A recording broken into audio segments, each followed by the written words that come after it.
नमस्कार मोर आउर गोटे गप सेकेंड चांस। नमस्कार मु आपण भौणी को बह करने को चाहे। श्रीनिवास एमती गोटे अप्रत्याशित संलाप विवेक आशा कर कहीं कौन नमस्कार पर एमती कथा आरंभ करती कि विवेक फोन निजर नजर हटे चाहिला। से आगरू केवे कहीं सामना मनीष को देखापी मन पकई पारना तो विवेक कहले कि आपण अलगा कौन ठिकाना को जावा बदल एठाक चली आसछंती। श्रीनिवास कहले नाई आज्ञा मु ठीक जगह को आसी मत विचित्रा भी चिन्हिंट बास खाली चिन्हिंट मुझे भल पाए बोली जानी ना मोर कहवाई डेरी होगला। जो दिन साहस कर आसी से दिन तांकर विवाह अन्यत्र पक्का होगला आ मु फेरीगली आपण द्वार मुहर एथर किंतु समस्त साहस एकाठ कर आसी आपण पाखु नाही करेंगे ना। मोर बिजनेस अच्छे मु सब प्रकार खुशी देवाक चेष्टा करी मो उपर विश्वास कर मत विचित्रा को दे दिंतु। मु बहुत अपेक्षा करनी आ मत अपेक्षा करंतु नहीं प्लीज। विवेक श्रीनिवास कथार उत्तर रे कहले विचित्रा जदि तुमको विवाह करे मु बहुत खुशी हेबी किंतु विचित्रा को एक कथा कहबार साहस मो पाखरे नाही। श्रीनिवास विवेक को चाहिए प्रश्नवाची नयन रे। विवेक श्रीनिवास को बसवा चेयर दे कहले जितेबले विचित्रार विवाह प्रस्ताव आसवा आरंभ है से समय से कहूला मु किछि गोटे कर सारे तापर विवाह करी। बापा बाबू तापर विरक्ति होई कहते एक कथार कि चाकरी क्यों पड़ी ना कौन तू जीवु गोटे आणबू।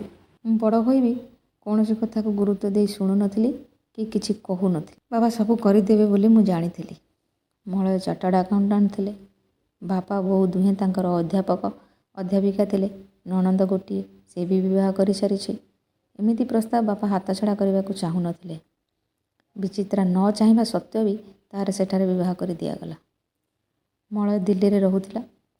आमे समस्ते भाविथिलु विवाह पर मलय साथी विचित्रा पलई गले सेठी दुहें साथी होई बुलाबुली करिले से आउ एते मन खराब करबनी। विचित्रार भाग्य खराब।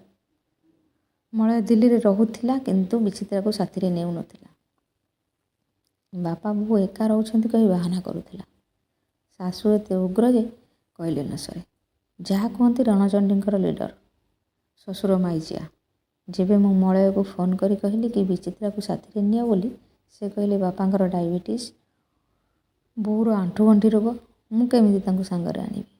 मु पुणी कहली से छोट पिला तार भी मन होइथिबो टिके बुलाबुली करने तमें पुणी एठी रहुन केमिति रहिबो एका एका कहल। से कहले स्वार्थपर होई खाली निज कथा चिंता कले केमिति हेबो। से माने बापा माँ तांकर पुणी आम पाखर किसी आशा अच्छी ना नहीं कही फोन रखिदेले। विचित्रा को मु फोन करी केमिति अछु पचारिले से कहे मना कली जेबे तू किसी कहलु ना एबे कौन कहबी आ काहींकी कहबी। सान भौणी 3 मासरे नर्क यंत्रणा भोग करने सत्वे भी टिकी अभियोग करिनी। जो दिन आणिलु ता आग दिन बो बाध्य करी पचारिलारू कहला मु कौन तोर सावत झील थी बो बड़ घर देखी विवाह देइथिलु आज देखी जीवु मु केमिति रहूछि। ए घरर नर्स मु आया मु सिक्यूरीटी गार्ड मु रोषेयाला मु चाकराणी भी मु। सबुठारु बड़ कथा यह जे ए सब बिना दरमार चाकरी पाई बापा टंका आ सुना गहना दे मो पाई जोगाड़ करिसेंती। हाँ जानिछु एते सब काम मध्यरु कौनसी काम हेबारे टिके डेरी हेले गाल पिठी मोर फुली जाए। जमा माड़ खाई नथिली ना भारी काटुछि कौन करिबी मो भाग्य। हो तू मन खराब करनी मु तथापि किसी अभियोग करिबी नाही।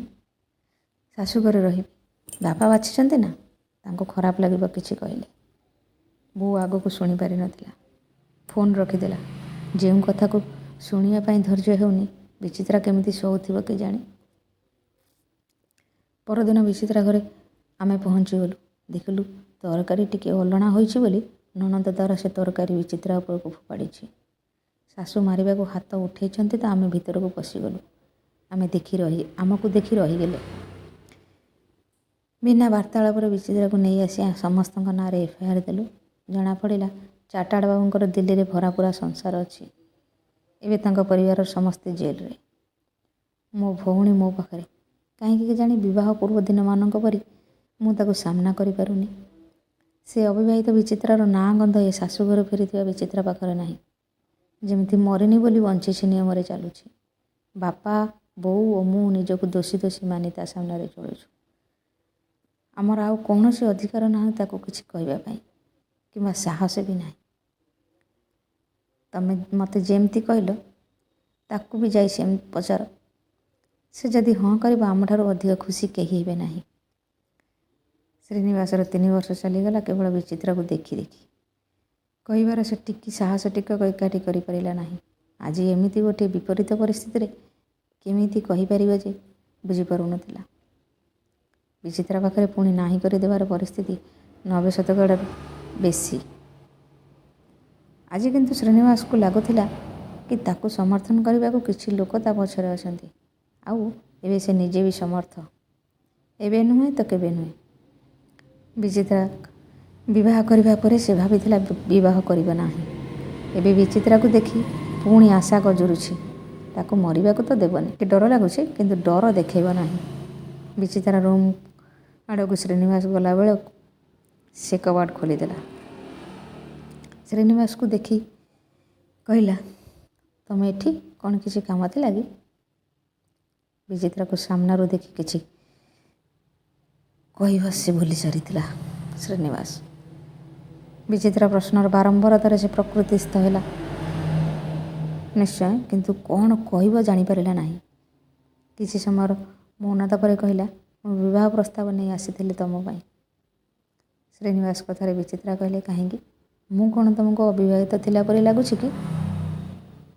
ହଁ, ମୋତେ ତୁମେ ସେଦିନର ବିଚିତ୍ରା ପରି ଲାଗୁଛ ଯେଉଁଦିନ ତମେ ପ୍ରଥମେ କଲେଜରେ ପାଦ ଦେଇଥିଲ ଆଉ ତମ ଓଢ଼ଣୀ ସାଇକେଲ ଚେନ୍ରେ ପଶି ଯାଇଥିଲା। ସେଦିନର ସେ ନିରୀହ ମୁହଁର ଆକର୍ଷଣ ଅବର୍ଣ୍ଣନୀୟ ଓ ମୋ ହୃଦୟ ସହିତା ଆଜି ବି।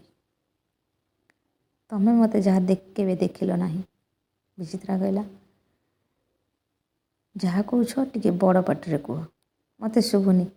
ମୁଁ କି ଉତ୍ତର ଦେବି ତମ କଥାର? ଶ୍ରୀନିବାସ କହିଲେ, କାହା ପାଇଁ ଆଉ କ'ଣ ପାଇଁ ଏ ଶୋକ ତମର କୁହ ତ? ଘର ଲୋକଙ୍କୁ ଟିକେ ଦେଖ। ସାମାଜିକ ବ୍ୟବସ୍ଥା ଅନୁସାରେ ବିବାହ କ'ଣ ନୀତି ବିରୁଦ୍ଧ ଥିଲା କି? ସେମାନେ ବି ତ ସେତିକି ଅଜଣା ଥିଲେ ଯେତିକି ତମେ। ବଡ଼ ଘର ପୁଣି ଉଚ୍ଚ ଶିକ୍ଷିତ ସମସ୍ତେ। ତାଙ୍କ ଚରିତ୍ର ଏମିତି ବୋଲି ସେ କ'ଣ ଜାଣିଥିଲେ? ଯେତେବେଳେ ସବୁ ଜାଣିଲେ ତମକୁ ସେଠାରେ ଆଗକୁ ଆଉ ରହିବାକୁ ଦେଲେ କି? କିଏ କ'ଣ କହିବ ସେ ଚିନ୍ତାରେ ମୁହୂର୍ତ୍ତେ ସମୟ ବିଳମ୍ବ କରିଥିଲେ କି? ସେତିକି କ'ଣ ତାଙ୍କ ସ୍ନେହ ମମତା ପରୀକ୍ଷା ପାଇଁ ଯଥେଷ୍ଟ ନଥିଲା? ତମେ ତାଙ୍କୁ ଏମିତି ନିଜ ଭିତରେ ନିଜେ ସଂକୁଚିତ ସବୁଦିନ ପାଇଁ କନ୍ଦାଉଛ? କେତେଦିନ? ବିଚିତ୍ରା ଶ୍ରୀନିବାସକୁ ଚାହିଁ ରହିଥିଲା।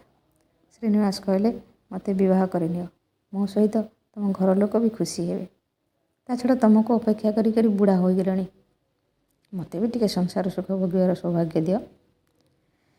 ସାମାନ୍ୟ ହସିଲା ବିଚିତ୍ରା। ତାପରେ ଶ୍ରୀନିବାସଙ୍କୁ କହିଲା, ତମେ ମୋତେ ଭଲ ପାଅ କେବେଠାରୁ ମୁଁ ତ କାହିଁ ଜାଣିନି। ଶ୍ରୀନିବାସ କହିଲେ, ତମେ କିଛି ବୁଝିଲ ନାହିଁ କି ମୋତେ କହିବାର ଚାନ୍ସ କେବେ ମିଳିଲା ନାହିଁ। କ'ଣ କରିଥାନ୍ତି?